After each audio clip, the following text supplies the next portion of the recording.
Agora sim, meus amigos, conseguimos finalmente conexão com o nosso convidado de hoje, o professor Francisco Zardo. Vamos retomando aqui com a nossa live. Tá me ouvindo aí, Zardo? Tudo bem? Estou sim, Tiossi. Boa tarde a você e a todos que Maravilha. estão participando. Maravilha. Tivemos alguns probleminhas de conexão aqui, mas faz parte. O importante é que agora deu certo, que hoje nós temos a sua ilustre presença brindando todo o nosso público aqui do portal Licitações Municipais. Estamos com um seleto público, professor Edgar Guimarães, presidente do Instituto Paranaense de Direito Administrativo, aqui nos prestigiando, pessoal do Tribunal de Contas da União, a Mirella, do Pironte Advogados, temos muitos amigos participando aqui dessa nossa live.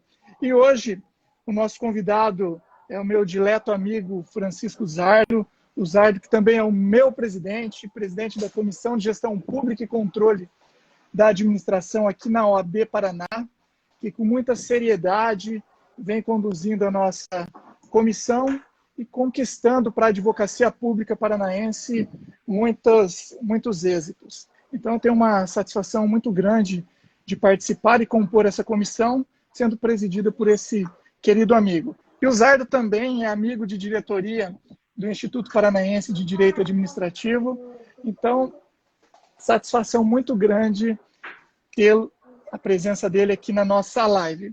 A temática de hoje é um tema bem inovador.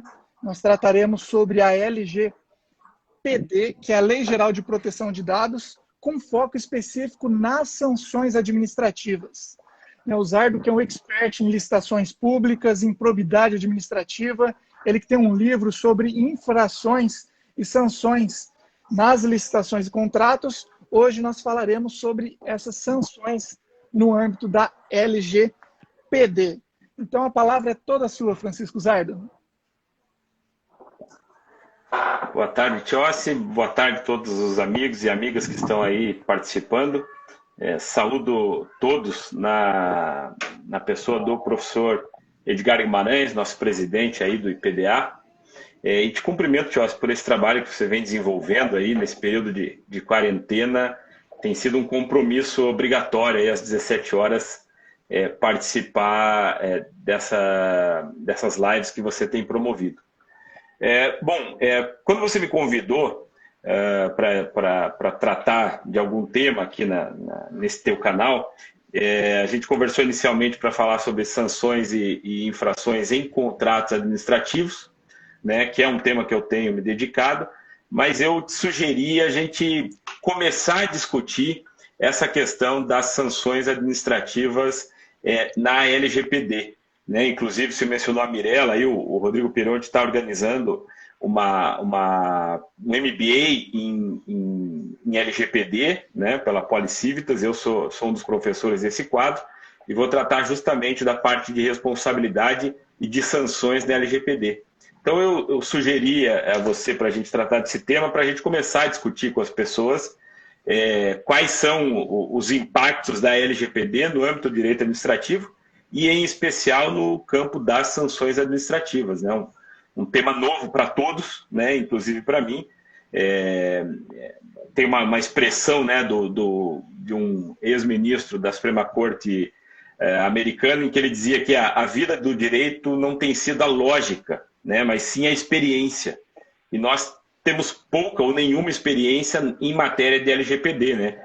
E daí o desafio que é tratar desse tema no momento em que a lei foi editada em 2018, mas ainda não está vigorando, né? E, portanto, a gente está numa fase que antecede a própria aplicação da lei e precisamos estar todos preparados para a vigência dessa lei, que, se tudo correr como previsto e se nada mudar em decorrência aí dessa pandemia que a gente está sofrendo, ela passaria a vigorar em agosto de 2020.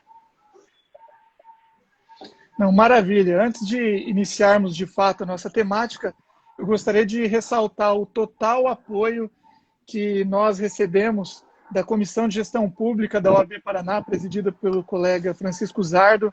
Então, minha gratidão pelo fato de apoiar essa iniciativa, e também do Instituto Paranaense de Direito Administrativo, que também é um dos apoiadores dessa nossa série de lives sobre compras públicas e direito administrativo. O Zardo já tocou em um ponto muito sensível, que é a questão da vigência dessa nova legislação, e muito se discutia, mesmo antes da pandemia, muito antes do coronavírus, se existiria uma prorrogação desse prazo para a vigência da legislação. Eu gostaria de saber do Zardo se de fato existe, por parte do Poder Legislativo, se de fato existem situações que ensejam essa eventual prorrogação para que a legislação de fato entre em vigor. Bom, nós temos conhecimento de alguns projetos, né, que estão em andamento aí no Congresso Nacional no sentido de prorrogar. E aí há uma disputa de interesses, né? De um lado, essa LGPD, primeiro, ela vem atender um anseio antigo aí do mercado, da cidadania, né? De que os dados dos cidadãos sejam protegidos. Né? Então, há muita gente querendo que ela entre em vigor desde logo, acompanhando o movimento mundial. Né? Na União Europeia já há uma lei similar em vigor já há algum tempo, então há muita gente que quer que ela não seja postergada, né? A vigência dessa lei. Por outro lado, muitas empresas ainda não conseguiram se preparar adequadamente. Né? A lei, a gente vai estudar, traz sanções gravíssimas, e, portanto, estão se movimentando para que haja um adiamento. É difícil a gente cravar se haverá um adiamento ou não. O que eu posso dizer a você, Tiosi, né, e até acompanhando as notícias a respeito, é que, salvo o melhor juízo, ainda não houve a nomeação daquelas pessoas que integrarão a Autoridade Nacional de Proteção de Dados, que seria, digamos assim, entre aspas, a agência, né, o órgão encarregado de implementar, né, e fiscalizar e punir eventuais violações a essa lei. Né? Há um rito para a nomeação dessas autoridades, né? Isso ainda não aconteceu. Né? Há uma menção aqui, inclusive, que a instituição dessa autoridade não geraria aumento de orçamento, que eu acho impossível de acontecer, né? Porque você precisa de uma estrutura, você tem que aumentar o orçamento. E agora é o momento de canalizar esforços e recursos totalmente para o combate ao coronavírus. Né? Até num primeiro momento, essa Autoridade Nacional de Proteção de Dados estaria vinculada à Presidência da República, né? E à Casa Civil, que hoje eu acredito que está totalmente voltada aí ao combate à pandemia. Então, se eu fosse apostar, e não é o caso, né? Mas se eu fosse apostar, eu diria que se essa lei for vigorar em agosto, como está previsto, teremos aí algumas dificuldades operacionais. Então, não me impressionaria que fosse adiada a vigência dessa lei. Né? E mesmo que ela vigore como está previsto, a gente vai ver também, pelo menos na minha opinião, algumas das sanções previstas aqui para serem aplicadas dependeriam de uma regulamentação. Legal, maravilha. Zardo, no campo prático, conversando com empresários, eu já tenho percebido uma mobilização, uma preocupação em relação a essa legislação para que, de fato, eles estejam adequados quando a legislação estiver em vigor. Porém, do outro lado, no âmbito da administração pública, principalmente no aspecto municipal, que eu tenho um contato direto, eu não tenho visto qualquer tipo de mobilização para que a administração pública, de fato, também tenha a legislação aplicada. E eu gostaria que você explicasse se essa legislação ela vale tanto para a administração pública, né, quanto para a administração privada. Como que seria isso? Ela é geral? Ela é geral. A lei é expressa, inclusive, nesse sentido, Tiossi, né? O artigo 3º diz que a lei se aplica a qualquer operação de tratamento de dados realizada por pessoa jurídica de direito público ou de direito privado. Né? Portanto, se aplica indistintamente a órgãos públicos e a instituições privadas. É lógico que a gente vai ver na sequência, nem todas as sanções, né, pela sua natureza, se aplicariam aos órgãos públicos, mas o dever de respeitar os direitos individuais, né, a a intimidade, a honra, a imagem das pessoas, essa é uma obrigação que se estenderia aos órgãos públicos, que inclusive poderiam sofrer, não só autoridades, né, sofrerem responsabilização administrativa, mas o próprio órgão sofrer uma responsabilização civil, né, e aí onerando os cofres públicos por eventuais violações à Lei Geral de Proteção de Dados, que é uma lei, Tios, que ela tem o objetivo de proteger o cidadão, né, quanto ao que se faz em relação aos seus dados, né, quer dizer, eu vou fazer um exame de sangue, né, e a partir desse exame de sangue, não só o meu cadastro, mas todos os dados relativos ao meu, enfim, a minha constituição biológica vão estar à disposição de um laboratório, né? E a grande questão é que tipo de proteção ele dá a esses dados, quer dizer, ele compartilha esses dados com alguém, ele tem algum mecanismo de segurança que evite que esses dados sejam acessados por terceiros e que eventualmente possam ser usados contra mim, possam violar a minha intimidade, né? E também podemos pensar, eu vou fazer uma inscrição numa faculdade, né? Dou lá todos os meus dados pessoais. O que essa faculdade faz com esses dados? Ela vende ou ela utiliza apenas para, digamos assim, fazer uma publicidade em relação a mim quanto a outros cursos que eventualmente ela disponha, né?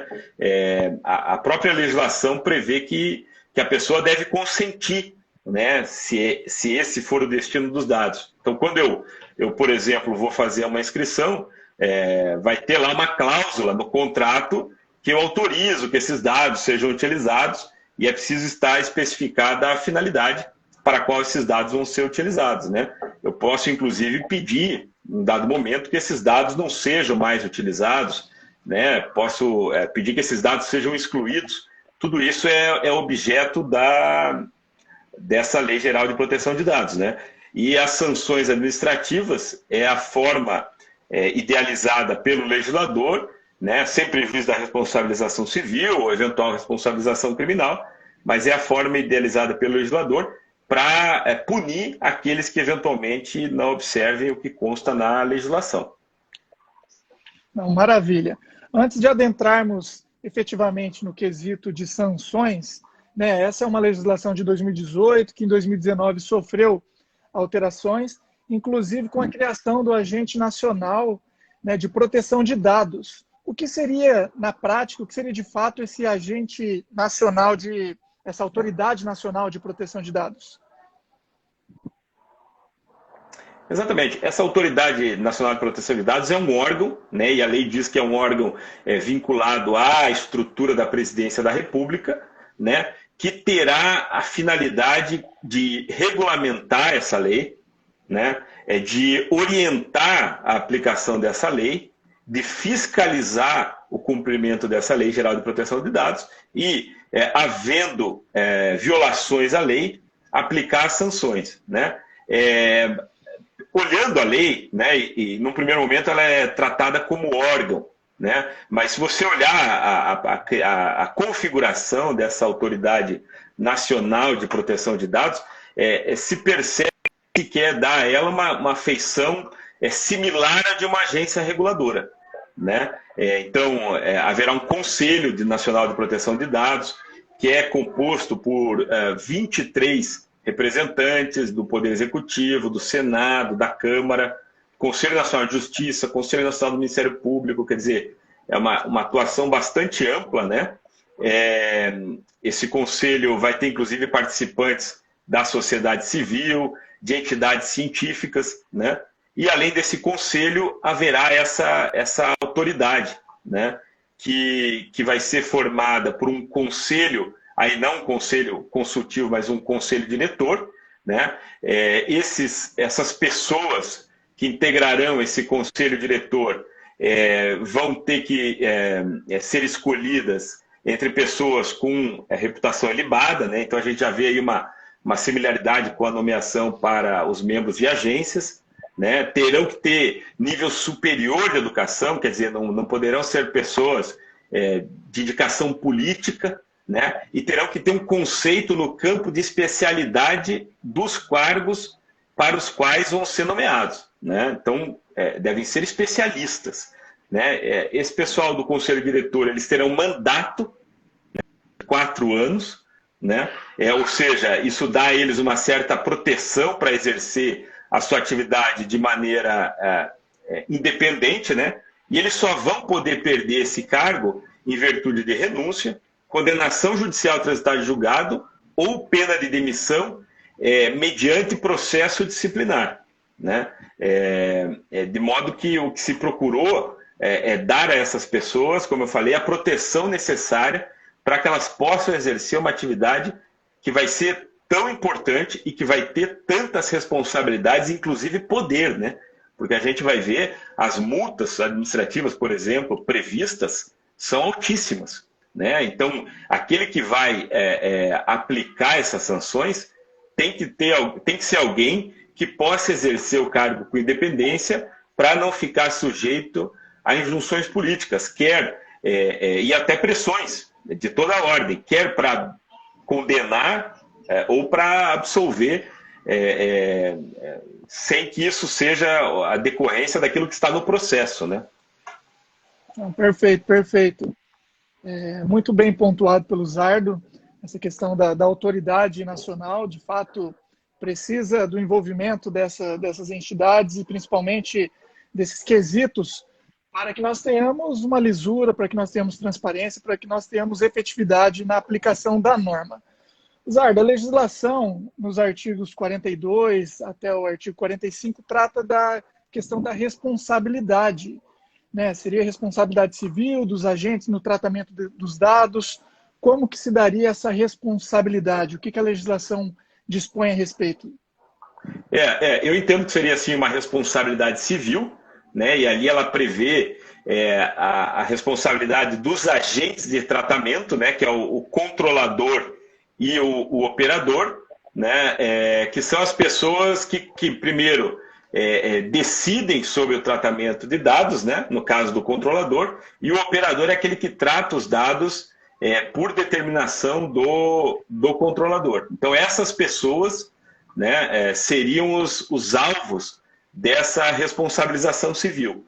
E aí é importante a gente, porque a lei é omissa, e esse é um ponto importante da gente mencionar, assim, essas leis, elas acabam sendo feitas, penso eu, assim, de afogadilho, sem o necessário debate, e acaba faltando a elas o necessário refinamento técnico, né, que vai possibilitar a sua aplicação de maneira adequada, né? Então, como essas leis, elas são, muitas vezes, feitas sem a participação de pessoas do mundo jurídico e muitas vezes também são feitas assim importando pura e simples leis estrangeiras, né? Elas acabam vindo com uma série de falhas, eu diria, né?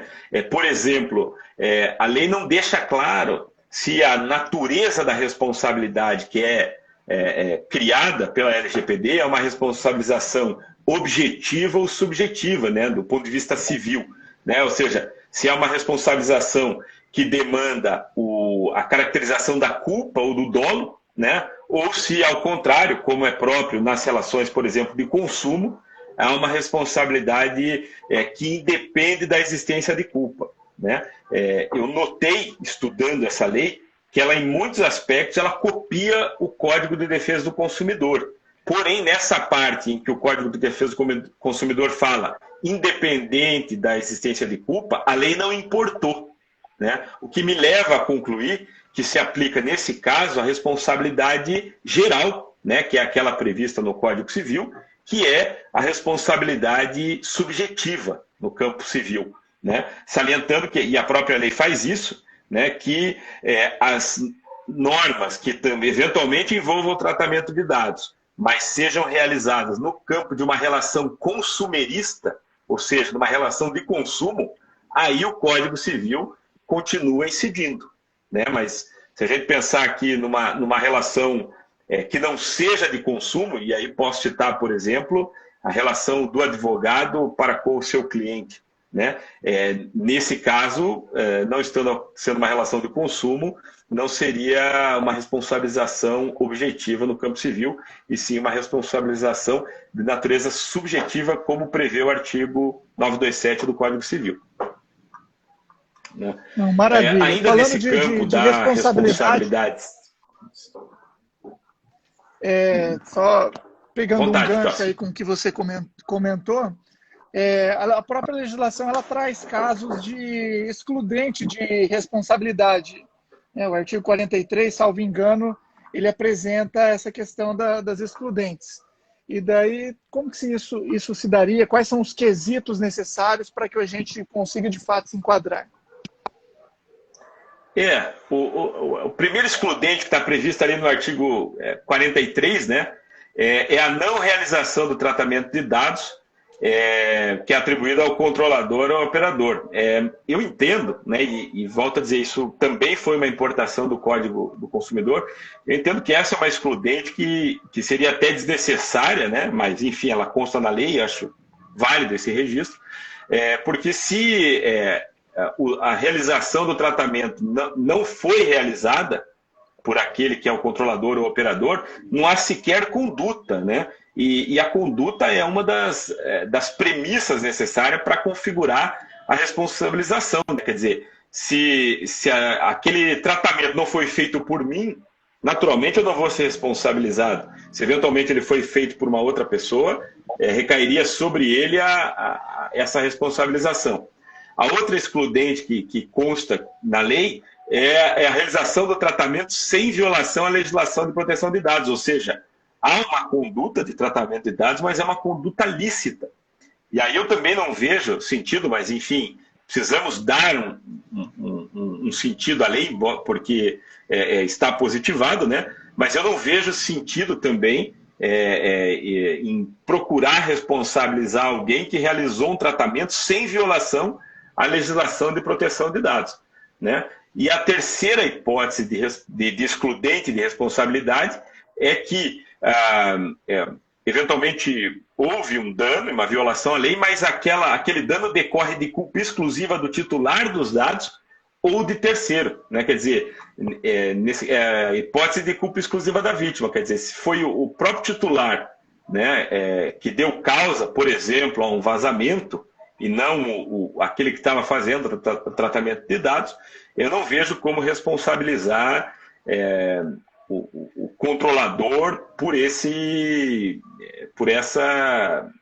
dano que eventualmente seja causado ao titular dos dados, né? Então, essas são as três hipóteses que a lei prevê como excludente de responsabilidade. Não, muito bom isso, demonstra a sensibilidade do legislador para, de fato, resguardar os agentes que eventualmente não tenham relação direta com o descumprimento da legislação. Zarda, agora a questão da incidência do regime jurídico do direito administrativo sancionador. Né? Quais seriam essas sanções? Como se daria essa incidência no tocante à LGPD? Tá. Esse é um ponto que eu venho me dedicando há bastante tempo, e quem milita no direito administrativo sabe, né? A gente tem percebido, isso consta inclusive em exposição de motivos de leis, uma tendência, um ímpeto das autoridades administrativas em avocar para si competências, avocar para si atribuições, retirando atribuições do Poder Judiciário, né? Há uma compreensão na sociedade, equivocada ou não, mas de que a justiça seria lenta e, consequentemente, ela estimularia a impunidade. E, consequentemente, a melhor maneira de reprimir adequadamente, dar uma resposta para a sociedade, seria através da responsabilização administrativa, das sanções administrativas, né?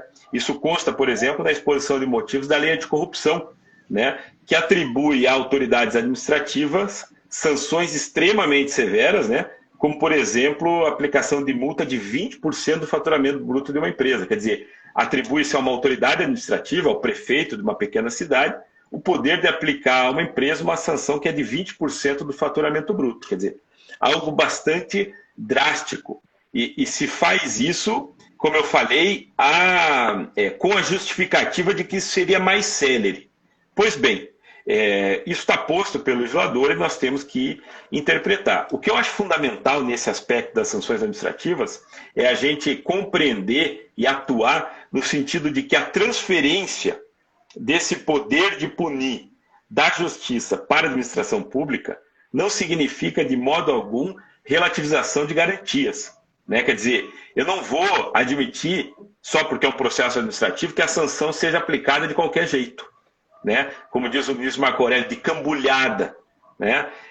Sem provas, sem direito de defesa, né? Sem adequada tipificação da infração, né? Porque na prática o que a gente tem visto é o seguinte, e a minha experiência tem demonstrado isso. Né? Eu já vi processos baseados aí na lei anticorrupção, instaurados para apurar, por exemplo, violações a contratos de concessão de serviço público. São contratos extremamente complexos, que envolvem cálculos econômicos sofisticadíssimos, e comissões essas compostas sem nenhum demérito, mas por servidores de nível médio. Né? Então, atividades extremamente drásticas que exigem conhecimento técnico profundo, né? E que são conduzidas por servidores de nível médio. Né? E como eu falei, para aplicar sanções gravíssimas. Né?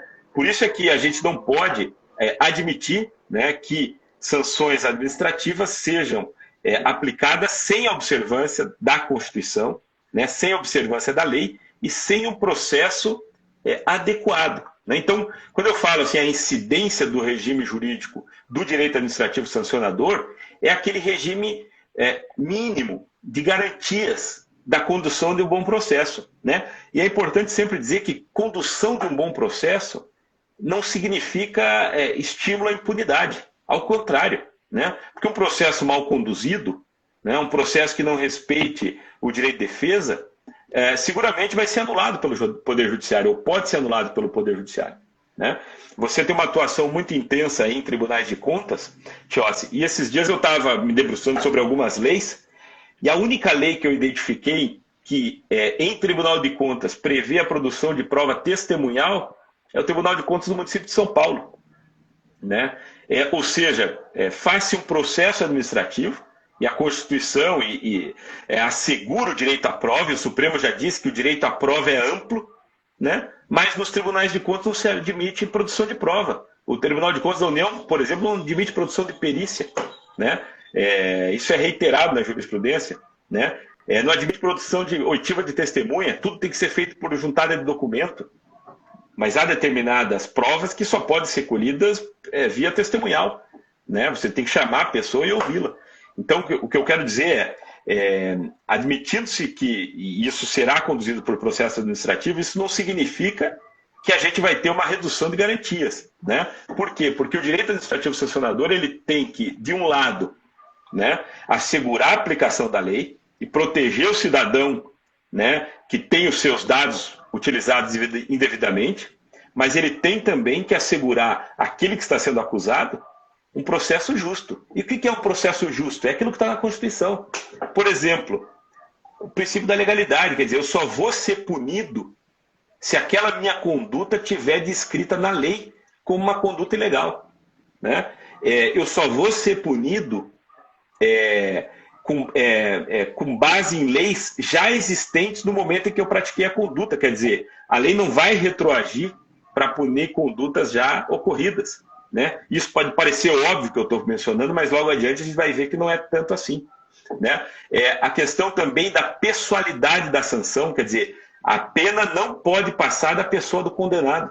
Né? Então nós vamos ter uma situação em que várias empresas podem estar sendo acusadas de um tratamento inadequado de dados. E nós não vamos poder punir todas elas, caso não fique comprovado que a conduta foi de todas. Né? Nós precisamos identificar de quem foi a conduta, né, e quais são os responsáveis solidários e punir apenas aquele que teve a conduta e não transferir a responsabilidade àqueles que não participaram. Né? é também a questão do juiz natural ser processado pela autoridade competente, né? E aquelas garantias mínimas que são contraditório, devido processo legal e ampla defesa, né? E isso é importante dizer, o Supremo já falou, independente de previsão legal, o direito à produção de prova, o direito a recurso, vem direto da Constituição. E isso não pode ser mitigado em hipótese alguma. Então, quando eu falo em garantias, são essas, né? A garantia de um processo justo, com uma autoridade definida, com o direito à produção de provas, com normas claras de imputação, né? Tudo isso é o mínimo necessário para um processo justo. Não, maravilha, excelente, uma verdadeira aula aqui de LGPD. Professor Zardo, que tem recebido aqui muitos parabéns, aqui, ó, excelente explanação, perfeito, nosso público tem gostado bastante. Temos colegas aqui do Mato Grosso do Sul, colegas de Brasília, colegas de Pernambuco, tem gente do Brasil todo aqui nos acompanhando. E essa parte do devido processo legal, da garantia do princípio constitucional, do contraditório e ampla defesa, isso é de fato necessário, fundamental, e não só na LGPD, mas como qualquer outro tipo de processo administrativo, sancionador, processo para apuração de responsabilidade de servidores públicos, processo para sancionamento de empresas em processos licitatórios. A gente percebe muitas vezes que determinadas etapas do procedimento são, de fato, extrapoladas por parte do gestor, por parte da autoridade competente, e no futuro isso acaba gerando uma nulidade processual. Então, por mais que pareça, né, que nós estejamos aqui repetindo algo que é básico, algo que é primordial, de fato é necessário ressaltar, porque no campo prático são muitos desvios procedimentais que acabam lesando as partes que estão envolvidas no processo sancionador. Eu gostaria que o Zardo falasse um pouquinho quais são as espécies de sanções que a legislação apresenta. Maravilha, Tiossi. Bom, a primeira delas, e é importante dizer que essas sanções são taxativas, né? Não pode haver outras sanções que não essas previstas na lei. A primeira delas é a advertência, né? Até o professor Joel Niebuhr, que eu acho que você vai conversar com ele nos próximos dias aí, ou já conversou, quando ele trata de licitações e sanções, ele diz que, a rigor, a advertência não deveria sequer ser considerada uma sanção. Eu, particularmente, entendo que a advertência é uma sanção importantíssima e que é usada pouco e deveria ser utilizada com mais frequência. Porque a advertência ela tem um efeito simbólico e pedagógico muito grande, né? Porque hoje em dia não há clareza, muitas vezes, no que é certo ou errado. Então, a advertência, tão logo a autoridade identifique algo que está sendo feito de modo equivocado, ela tem que atuar, e a advertência é uma boa sanção para ela deixar, digamos assim, registrado de que há uma conduta irregular, que aquela conduta está sendo punida com a advertência, e se houver uma reincidência, vai haver punições mais graves, né? Porque muitas vezes a autoridade acha que a advertência é uma pena branda e já pula a sanção. Eu acho que a advertência ela deveria ser usada com mais frequência e com mais rapidez, justamente para que a empresa, inclusive, compreenda de que ela está agindo mal e tenha a condição de mudar o seu procedimento. Então, a primeira sanção é a advertência. Depois, a previsão de uma multa simples, de até 2% do faturamento da pessoa jurídica, e aí nós já estamos tratando de multas que são elevadas, né, porque o faturamento pode ser elevado no caso das grandes empresas, que está limitada a 50 milhões de reais. Então, vejam como a gente está falando aqui de sanções severas, né? A multa simples, sem prejuízo da multa diária, né? E aí aqui a gente já entra numa seara, e esse é um problema do direito administrativo sancionador atual, que é o bis in idem, né? Porque o Marco Civil da Internet, para aquelas condutas, né, de violação de tratamento de dados feitas no âmbito da internet, ele já prevê multas administrativas de até 10% do faturamento da empresa. E aí a gente pode chegar a uma situação em que, pela mesma conduta, por exemplo, a violação ao tratamento de dados realizados por um provedor de internet, eu posso ser punido no âmbito da lei da GPD da LGPD e no âmbito do Marco Civil da Internet. Quer dizer, 2 multas pela mesma conduta, né? A gente já começa a tratar de bis in idem, o que eu acho que não pode ser admissível. E aí é necessário tratar isso de maneira conjunta, né? Para que a empresa não sofra mais de um processo pelo mesmo fato, né? Uma outra sanção prevista aqui na lei é a publicização da infração após apurada e confirmada a sua ocorrência. Essas são aquelas penas que têm o objetivo de expor a empresa, porque hoje a gente sabe que o nome, né, da empresa, a sua credibilidade é um ativo muito importante. As empresas investem muito em nome, em marca, né, em responsabilidade social. Então, ter essa obrigação de publicizar, e como que se dá essa publicação?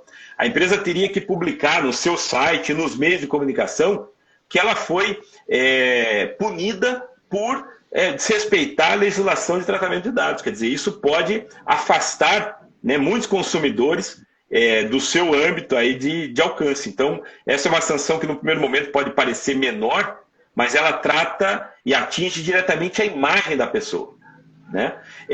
Nós também temos aqui sanção de bloqueio de dados pessoais, né? Eliminação de dados pessoais, quer dizer, a empresa que tratou de modo inadequado determinados dados pode ficar sem aqueles dados para fazer a utilização, né? Ela pode ter também, e isso está previsto na lei, a suspensão parcial do funcionamento do seu banco de dados, quer dizer, a empresa fica impedida de realizar aquele tratamento de dados e, inclusive, de se utilizar daquele banco de dados, o que pode ser algo bastante drástico para a sua atividade, né?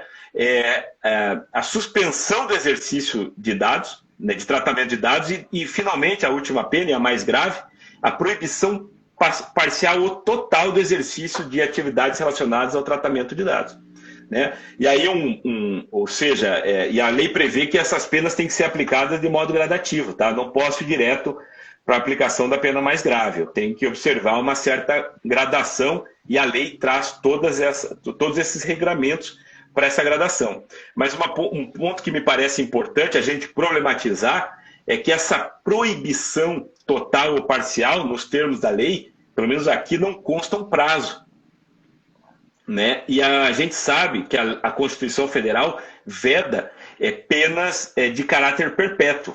Então, num esforço aqui de interpretação conforme, né, e até aplicando precedentes do STJ, do Supremo Tribunal Federal, eu tenderia a dizer, e há precedentes nesse sentido, no campo de sanções aplicáveis ao sistema financeiro, que o prazo seria de 5 anos, né? Então, a proibição, né, por 5 anos de realizar essa atividade de tratamento de dados, que é já um prazo bastante extenso, né? E o que me parece? Esse prazo, o Supremo já decidiu isso em algumas situações, é uma constante nas relações de direito público, né? 5 anos da Lei de Ação Popular, 5 anos da Lei Anticorrupção, enfim, várias normas de direito público tratam esses 5 anos como uma espécie de referência. Então, acho que seria um prazo adequado aí para a gente considerar como sendo o prazo máximo dessa sanção de proibição de tratamento de dados. Agora, ainda no campo das sanções, Tiossi, acho que um ponto importante da gente mencionar, isso eu sei que vai dar polêmica, né? Mas o artigo 53 da lei diz: a autoridade nacional vai definir por regulamento próprio, né? E esse regulamento vai ter que ser objeto de consulta pública, né? Então ela vai definir os parâmetros, a metodologia para a aplicação dessas multas. O que me leva à conclusão de que essa não é uma norma autoaplicável, né? Por isso a minha preocupação com o fato de que a Autoridade Nacional de Proteção de Dados, que é um conselho diretor composto por cinco diretores, ainda não foi nomeado, né? Porque nós vamos ter que ter a nomeação dessas autoridades e aí elas vão ter que lançar um regulamento. Esse regulamento vai ser objeto de consulta pública e só então ele vai começar a vigorar. E aí é que eu entendo que essa pena de multa vai ter parâmetros, e por isso que eu falava lá atrás que a lei não pode retroagir, que a Constituição estabelece, né? Porque só então, penso eu, é que essas multas previstas na LGPD poderão ser aplicadas, né? Hoje nós não temos parâmetros, os parâmetros que a lei diz que devem existir, para a aplicação dessas multas. E por essa razão, a necessidade de que essa autoridade essas autoridades, né, que integram a autoridade nacional, o conselho diretor, seja nomeado quanto antes, para que eles possam fazer essa regulamentação e a lei possa, então, passar a vigorar no campo das multas, né? Nos demais aspectos, eu penso que a lei já seria auto-aplicável, porque a lei traz todos os requisitos necessários à sua aplicação.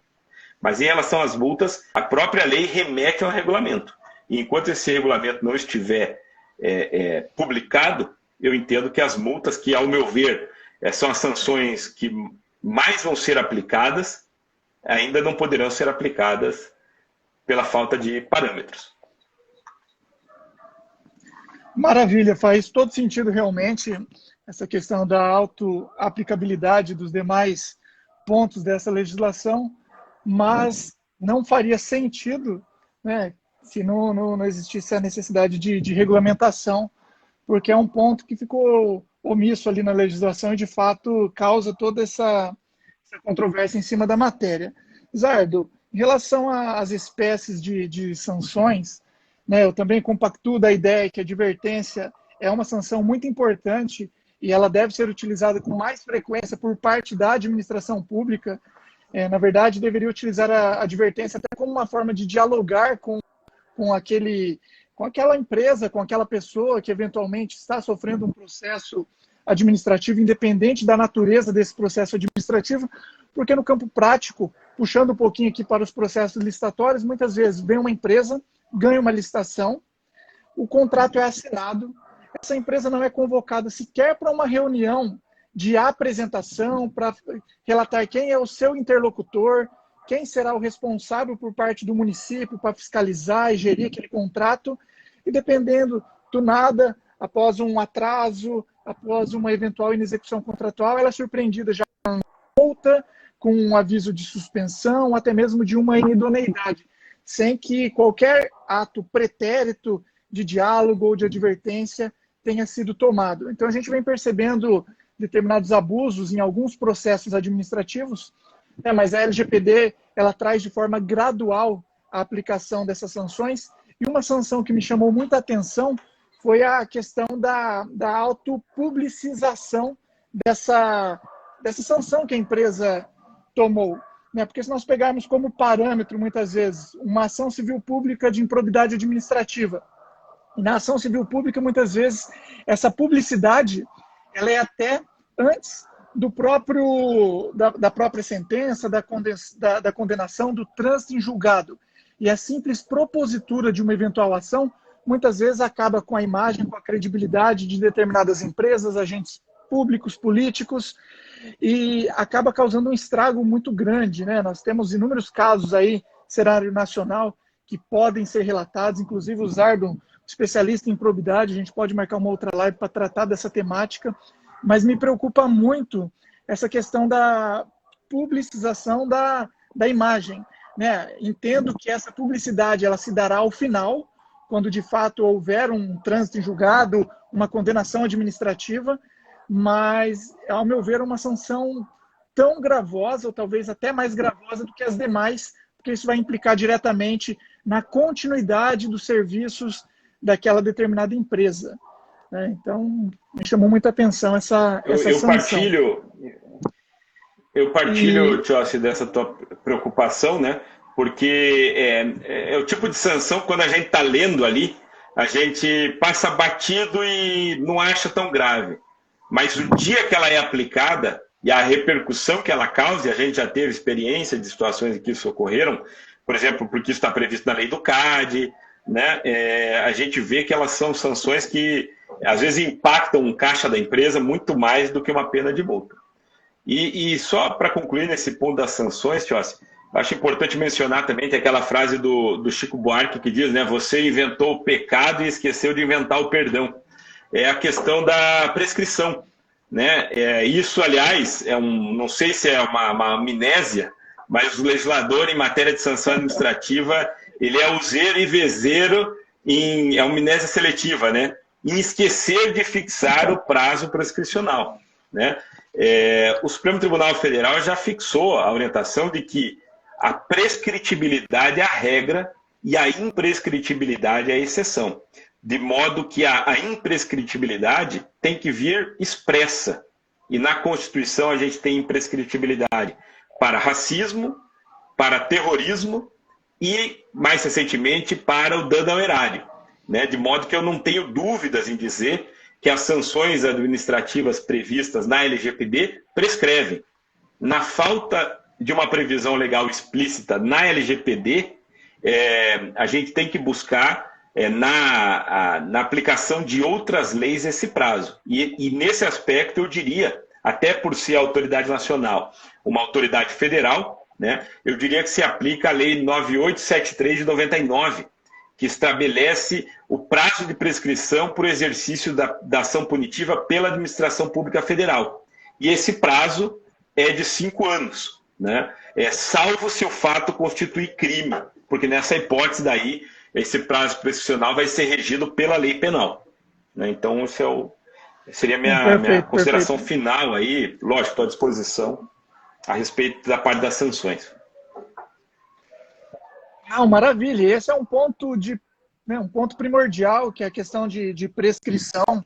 Né? Não tem lógica uma legislação ela tratar de punições, de responsabilidades tão severas e não trazer de forma expressa no seu bojo, no seu corpo, essa questão do prazo prescricional, porque abre margem para interpretações, isso acaba gerando uma insegurança jurídica ainda maior, que nós vivemos em um estado em que existe uma pluralidade de normas, uma verdadeira colcha de retalhos, e daí acaba dificultando a defesa de um agente, acaba dificultando o devido processo legal, porque a legislação é omissa e cada um vai entender, conforme sua conveniência, qual seria a legislação suplementar a ser aplicada no caso concreto. Eu gostaria de pedir para os nossos...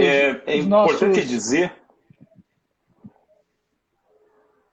É só importante dizer que a gente pensa assim, a prescrição é algo que interessa ao acusado. Eu, se fosse autoridade pública, eu gostaria de saber qual é o prazo prescricional, quais são os marcos interruptivos, para eu saber qual é o tempo que eu tenho para decidir um processo.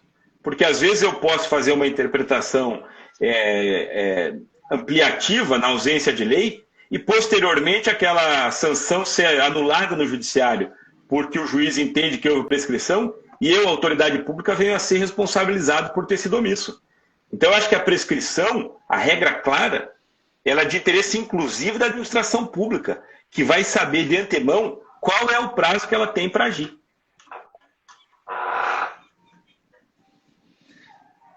Perfeito, perfeito. Muito bem pontuado. Eu só gostaria de ressaltar aos nossos colegas que estão acompanhando que enviem suas perguntas.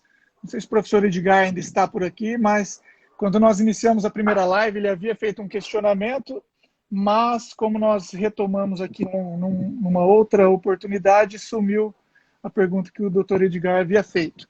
Mas, de qualquer forma, Zardo, dando continuidade, você falou da aplicação das sanções. Eu gostaria que você explanasse um pouquinho sobre a dosimetria dessas sanções. A legislação ela apresenta alguns critérios e como que seria isso, essa dosimetria no campo prático? Bom, primeiro tem que haver essa observância da gradatividade.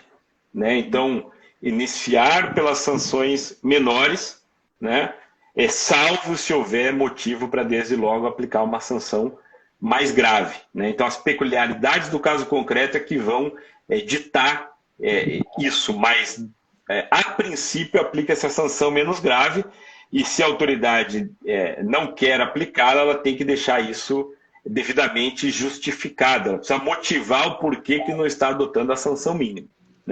E aí ela tem que levar em considerações, e essa fundamentação é essencial, para o controle do ato sancionador, e, portanto, ela tem que ser explícita. Primeiro, a autoridade tem que dizer qual é a gravidade da sanção, ela tem que levar em consideração se o infrator estava de boa-fé ou não, ela tem que levar em consideração se ele auferiu uma vantagem econômica ou não, se é alguém que tem uma condição econômica elevada ou não, porque não adianta aplicar uma sanção muito intensa para uma pequena empresa, que pode quebrar com aquela sanção, quer dizer, aí não vai ter efeito pedagógico, porque ela vai sequer ter oportunidade de atuar de novo, né? Tem que também levar em consideração a questão da reincidência, e por isso eu falei da advertência, né? Quer dizer, se já foi advertido, já é alguém que foi punido e, portanto, no próxima conduta irregular deve ser punido com maior gravidade. O grau do dano, né? Quer dizer, se foi um vazamento pontual de uma pessoa, se foi um vazamento, por exemplo, em massa na internet, que deu acesso público a milhares de dados de usuários, né? A cooperação do infrator, esse é um ponto muito importante, aí entra as empresas que procuram adotar mecanismos de compliance, né? Não só porque a empresa que tem compliance, a partir do momento que constata uma falha, ela mesma coopera para que aquilo seja corrigido, né? E que ela também tenha, e essa é uma previsão da lei, mecanismos internos capazes de minimizar ou de reparar danos, né? O compliance voltado à LGPD, né? E a pronta adoção de medidas corretivas, né? Quer dizer, identificou que tem algo de irregular, não só repara o dano, mas corrige eventuais falhas do seu sistema, que é para aquilo não voltar a acontecer. E, finalmente, a proporcionalidade, né? Que é um princípio maior aí em matéria de sanção. É preciso ver se, ao final, pelo conjunto da obra, a sanção que está sendo aplicada é proporcional ou desproporcional, né? Há uma tentação, e esse é um perigo também das autoridades, de, às vezes, aplicar a pena máxima para se proteger, né? No sentido zero, logo, eu fiz o meu papel. O papel da autoridade administrativa, né? E isso há um precedente do STJ que diz o ideal de justiça não é anseio exclusivo do Poder Judiciário. Ele deve ser perseguido também pela administração pública quando atua no âmbito sancionador. Então, o bom papel da autoridade não é punir nem pouco nem muito, é punir na justa medida, e por isso ela tem que procurar essa proporcionalidade. Maravilha, maravilha. Estamos nos aproximando aqui do nosso tempo limite da live. Eu desde já reitero os meus sinceros agradecimentos, Ardo, que é um grande amigo, como eu disse, dividimos Instituto Paranaense de Direito Administrativo, Comissão de Gestão Pública, Instituto dos Advogados do Paraná. Então é sempre uma satisfação compartilhar a amizade dele, compartilhar os conhecimentos dele, porque realmente me sinto muito honrado de ter isso daí ao meu dispor. Então, fico desde já lisonjeado, agradeço e deixo você com as palavras finais. Fique à vontade. Muito obrigado. Obrigado, Tiossi, mais uma vez. Saiba que a admiração é recíproca, né? Eu admiro muito a tua energia, a tua inventividade, a tua criatividade, né? Acho que você presta uma grande contribuição ao direito administrativo e contribuição essa que vai muito além das fronteiras aí de Maringá, essa bela cidade onde você reside, e que a gente percebe alcançou o Brasil inteiro. Então, conte sempre comigo, é uma alegria, tá? E eu estou à disposição sempre para tratar desses temas ou de outros relacionados ao direito administrativo, né? Eu estreiei agora no Instagram, não tinha conta, fiz para a gente poder participar dessa live, e espero que essa seja só a primeira de muitas, tá bom? Um grande abraço a você, ao pessoal que ficou aí nos ouvindo, nos assistindo, e até a próxima. Maravilha, valeu. Até. Um abraço grande.